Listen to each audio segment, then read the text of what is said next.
Hello, I'm Gary York, CorruptionBehindBars.com. And if you're watching me right now, you're watching my YouTube channel.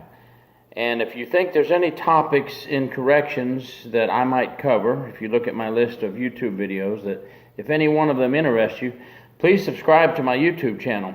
You know, just because you subscribe to a YouTube channel doesn't mean you have to watch every single video that is placed on the channel. There might be certain topics that will interest you and it may catch your eye one day. So please subscribe, and you don't have to watch if you don't like the particular topic we're talking about. Today I want to talk briefly, just get the idea out there and get some feedback hopefully, because I share my YouTube videos on the Correctional Officer Brotherhood and different correctional officer websites across the country. So I'm on YouTube and I share them out to corrections people, because corrections people are the ones that are going to be more interested. However, I do share to a few other social websites as well, and I actually enjoy hearing from people not in corrections very much as well, because they really have some good ideas at times that maybe we should listen to. Of course, we know our business, and nobody knows our business better than the professionals in corrections. But listen, it doesn't hurt to take some constructive criticism sometimes, because there's some smart people out there. And even though they haven't gone through the Correctional Officer Academy or don't have a degree in criminal justice, there's some smart people and they have some good ideas. So maybe we should sometimes listen to them as well. Today I wanted to talk about job placement and supervisors placing officers in certain job positions, and how it can affect the entire crew. I had an officer tell me one time, he said, "Hey, I talked to a high-ranking person in our chain of command, and I told him, hey, why do certain officers always have to go do all the harder assignments, the harder work, and some of them just get easy posts or easy jobs, whatever you want to call it, and get away with hardly doing anything all day?" Now, I've been in the business almost 29 years, and I know that's a true statement. We've all seen it. We've all looked at each other and said, how come so-and-so does just about nothing all day and everybody else is pulling their weight?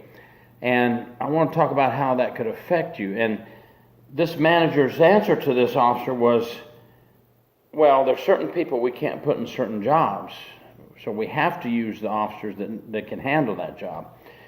And I understand that. And you do want your best people in critical situations, and you do want your best people sometimes in high-profile places. But listen, maybe I'm too old school, old school Army and old school corrections. Don't we all wear the same uniform? Don't we all get paid the same salary? Shouldn't every one of us be able to do this job?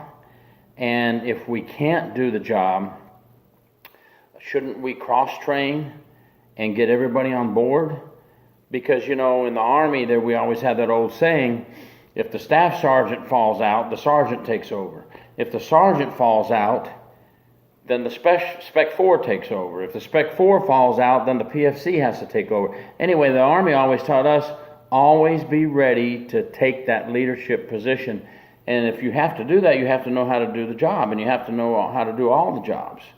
So, in a prison, there's lots of jobs. There's control room officers, there's outside perimeter, there's the perimeter trucks, there's the towers, there's confinement, there's property. I mean, there's just tons of jobs, and you need to be able to do all of them. So maybe I'm too old-fashioned. I don't like that answer that we have to rely on the ones that can do it and get the job done right.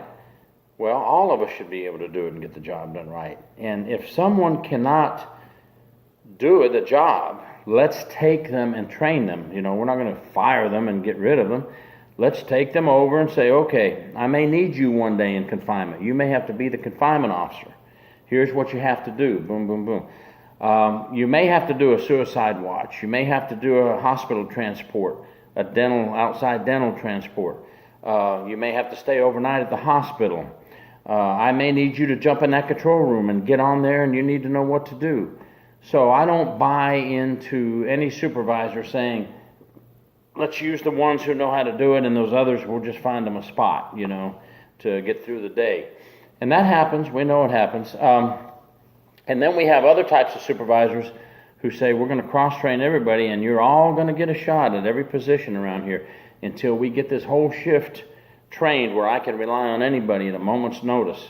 Because isn't that what it's about? Cover each other's back. We all need to know what to do in a crisis situation or in just a regular, everyday working situation. What can happen, do you think, if somebody says, okay, this group's always doing the bulk of the work and we'd let these guys have the easy posts? Well, those folks that get the easy posts, to me, become complacent. They're like, man, I got it made. I'll just come here and do this thing and I'm good. I don't have to worry about knowing that because they've got that covered. My supervisor, I've got him fooled or her fooled. I've got them thinking I don't know how to do that kind of job. I'm too stupid. So I've got some people do that and they have just what they want, the easy way out. We don't want to let that happen. And an officer can become complacent. Complacency in our job can happen to anybody, and it can especially happen to people that don't have enough to do. And believe me, we all know the people that go out and work and can handle any position you're thrown in. We all know there's plenty of work to do in the prison. It's not just sitting down. If you're doing your job correctly, there's plenty of work to do in the prison. So I would just like to know your thoughts on that. I've also been told by officers from other states and at some of the conferences I've been to that, when you get into these type situations and certain officers don't pull their weight, it creates an issue among the co-workers, a little animosity. You kind of look at them and say, man, you don't do much all day. You're not pulling your weight. And that's just the humanism within us. And, it's hard to ignore when someone's not pulling their weight. I don't care who you are. Maybe if you're the supervisor that assigns the positions and goes back in your office and stays there all day, maybe it doesn't affect you because you figure I've assigned everybody where I need them, now I'm good to go. Well, the supervisor needs to get up out of the office, see what people are doing, and make sure everybody knows how to do things. So I would just like to throw that out there, and I'll post this on some websites and on my YouTube tonight. And let me know what your thoughts are about assigning correctional officers job assignments. Do you like the rotation? Do you think everybody should learn every position? Do you think everybody should pull their own weight? Or do you think that only the ones that can do a great job should be in those high-profile, high-visibility positions? Or do you not buy into that? My opinion is I don't buy into that.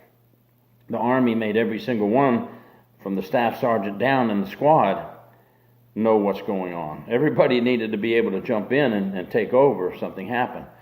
So that's my old school opinion. Let me know what you think. Very interested. Positive feedback, negative feedback. I don't know what I'm talking about. It's okay. That's why I put these out there to generate conversation. Again, I'm Gary York, corruptionbehindbars.com, Facebook.